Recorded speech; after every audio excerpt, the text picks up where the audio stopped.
चक्षुस्पर्शनं च रसनं घ्राणमेव च अधिष्ठाय मनश्चायं विषयानुपसेवते। इस प्रकार दूसरा स्थूल शरीर प्राप्त धारण करके जीव विशेष प्रकार का कान, आंख, जीभ, नाक तथा स्पर्श इंद्रिय त्वचा प्राप्त करता है, जो मन के चारों ओर संकुचित है। इस प्रकार में इंद्रिय विषयों के एक विशिष्ट समुच्चय का भोग करता है। क्या कह रहे भगवान? कल के श्लोक में क्या था कि इस संसार में जीव अपनी देहात्म बुद्धि को एक शरीर से दूसरे शरीर में लेके जाता है। तो हमने चर्चा की थी कि कैसे हमारा सूक्ष्म शरीर हमारी आत्मा को एक शरीर से दूसरे शरीर में लेके जाता है। हम जब मृत्यु होती है तो स्थूल शरीर जला दिया जाता है और सूक्ष्म शरीर जो है हमारी आत्मा को एक बॉडी से दूसरी बॉडी में लेके जाता है। ठीक है, और इसे फिर इस प्रकार एक शरीर धारण करता है। और कैसे लेके जाता है? जैसे वायु सुगंधि को लेके जाती है, और इस तरह एक शरीर धारण करता है और फिर दूसरा त्याग करके दूसरा शरीर धारण करता है। और अब आज के श्लोक में क्या कह रहे हैं कि इस प्रकार दूसरा स्थूल शरीर धारण करके जीव विशेष प्रकार का कान, आंख, जीभ, नाक तथा स्पर्श इंद्रिय प्राप्त करता है। क्या अर्थ है इसका? कि जब दूसरा शरीर का धारण करता है तो फिर दूसरे प्रकार के आंख, दूसरे प्रकार के नाक, दूसरे प्रकार के जीवा, दूसरे प्रकार की त्वचा, हर जो इंद्री है वो भी दूसरी प्रकार की धारण करता है। स्पर्श इंद्री त्वचा प्राप्त करता है, जो मन के चारों ओर संकुचित है। मीन्स जो ये हमारी ज्ञान है, ये क्या है? हमारी ज्ञानेंद्रियां हैं। क्या कौन सी? आंख, कान, नाक, जीवा और त्वचा। ये पांच हमारी ज्ञानेंद्रियां हैं। और पांच ज्ञानेंद्रियां जो हैं, जो भी उनके विषय हैं, आंख का विषय क्या है? देखना है ना। तो वो देख करके मन को मैसेज पहुंचाता है। जब हम कोई वस्तु देखते हैं तो क्या होता है? देख के ऐसा लगता है ये मेरे पास भी होनी चाहिए, है ना।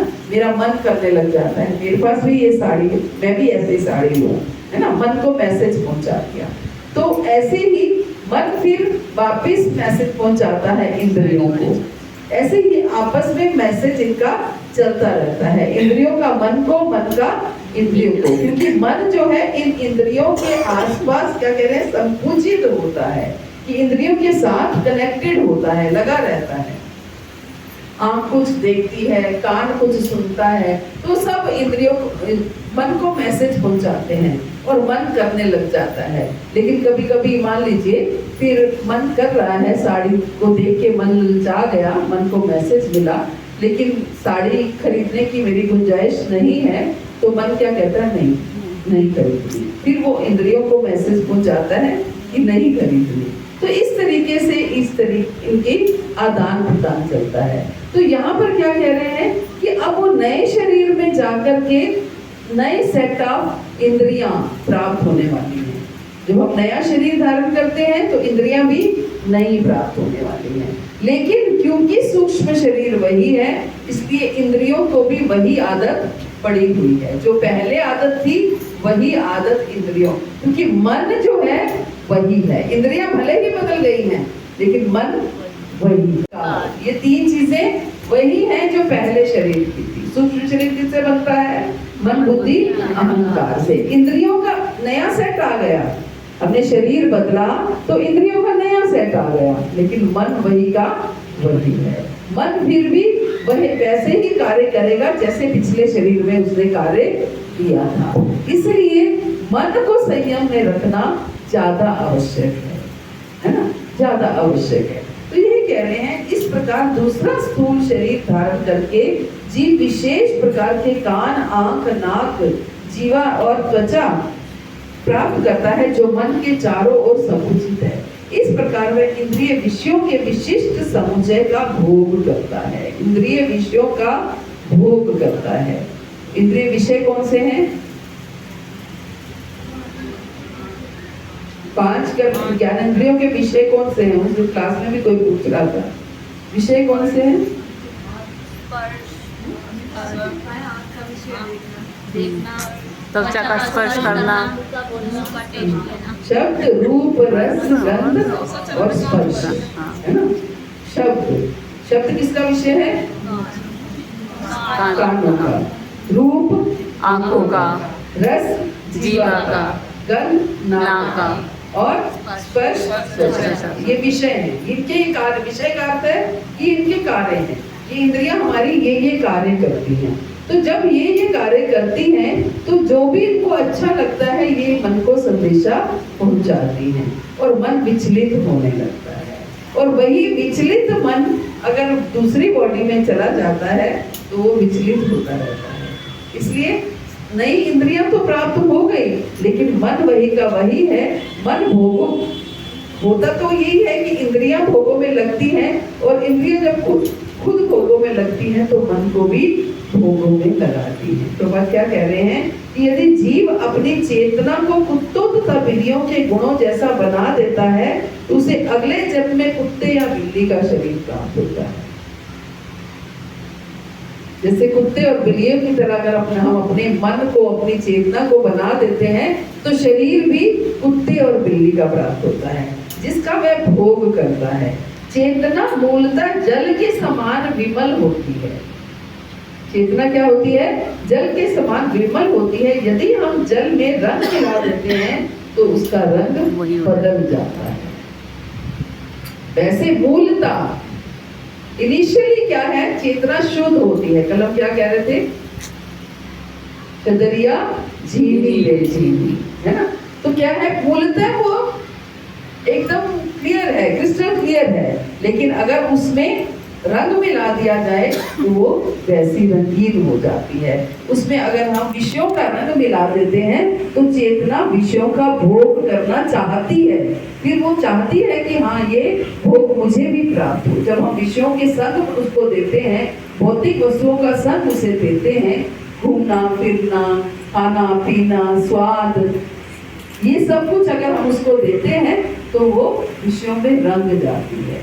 एक जो डिसिप्लिन लाइफ होती है, प्रभुपाद ने हमें डिसिप्लिन लाइफ दी कि हमें एक पैरामीटर्स दिए, ये खाना है, ये नहीं खाना है ना, ऐसा पहनना है, ऐसा नहीं पहनना है, ये डिसिप्लिन लाइफ है। तो क्या है? हमारी चेतना दूषित नहीं होती। कुछ भी ऐसा देख करके चेतना ललचाती नहीं है, क्योंकि हमने उसको इंस्ट्रक्ट कर रखा है कि नहीं ये कार्य हमने नहीं करने हैं, है ना। ये डिसिप्लिन लाइफ दी हुई है। आगे क्या कहते हैं? इसी प्रकार से चेतना गुणों की संगति के अनुसार चेतना बदलती जाती है।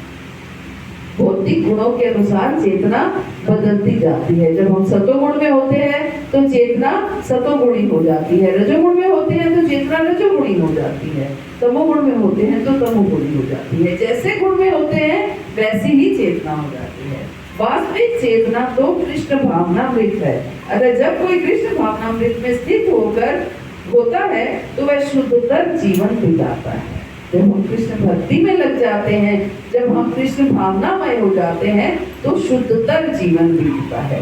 कि अब आप आज के अपने जीवन को देखिए, जो लोग कृष्ण भावनामृत में आ चुके हैं वो आज का अपना जीवन देखें और अपनी प्रीवियस लाइफ देखें तो क्या अंतर है? अंतर है ना। क्या अंतर है? कि हम तमोगुण से सतोगुण की तरफ बढ़ रहे हैं, है ना, बढ़ रहे हैं। लेकिन यदि उसकी चेतना किसी भौतिक प्रवृत्ति से मिश्रित हो जाती है तो अगले जीवन में उसे वैसा ही शरीर प्राप्त होता है। अगर भौतिक गुणों से मिश्रित हो जाती है, अगर हमारी चेतना जो है वो भौतिक गुणों में लिप्त होती चली जाती है, भौतिक वस्तुओं में, भौतिक विचारों में, भौतिक खान पान, भौतिक पहनना ओढ़ना। बहुत से लोग कहते हैं कुछ भी पहन लो, पहनने से क्या फर्क पड़ता है? क्या कहते हैं आप लोग? पहनने से कोई फर्क पड़ता है क्या? पड़ता है। क्यों? चेतना पे हमारा, क्योंकि हमारा, इसका मतलब क्या है कि हम दूसरों को, हमने अगर ऐसा पहना देखा तो हमारा मन अभी ललचा रहा है कि हम भी ऐसा पहने। हमारी चेतना अभी इसमें लगी हुई है। हमारा एक फिक्स पहनावा नहीं है कि हमें ये पहनना है, बस इसका हमने बाउंड्री क्रॉस नहीं करनी है। पहले स्त्री सिर्फ साड़ी पहना करती थी, धीरे धीरे बिगड़ती बिगड़ती बिगड़ती सूट पे आई, फिर अब जीन्स भी आई, अब तो जीन्स भी क्या फटे हुए पे आ गई कि कहाँ कहाँ पहुँच गई स्कर्टों पे और गाउन पे। पीछे से लड़का और लड़की में फर्क पता नहीं लगता, छोटी बड़ी हुई है ना? तो ये अब यही कह रहे हैं, लेकिन यदि उनकी चेतना किसी भौतिक प्रवृत्ति से मिश्रित हो जाती है तो अगले जीवन में वैसा ही शरीर प्राप्त होता है। ये आवश्यक नहीं है कि उसे पुनः मनुष्य शरीर प्राप्त हो। बहुत से लोग जो हैं पति पत्नी संबंध में बहुत ज्यादा उनको ये होता है, बहुत ज्यादा इन्वॉल्व होते हैं, तो कहते हैं उनको कबूतर का शरीर प्राप्त होता है। कबूतर जो है वो सबसे ज्यादा सेक्स करता है, तो जो लोग ज्यादा इस चीज में इन्वॉल्व होते हैं उनको कबूतर की बॉडी मिलती है। तो ऐसा है, हाँ बंदर भी। तो इस तरीके से जैसी हमारी चेतना होती है अगला शरीर भी हमें वैसा प्राप्त हो। वह कुत्ता, बिल्ली, सूकर, देवता या 84 लाख योनियों में से कोई भी रूप प्राप्त कर सकता है ना? तो क्या करना है? निष्कर्ष क्या है कि हमें अपनी चेतना को शुद्ध करना। शुद्ध करना है।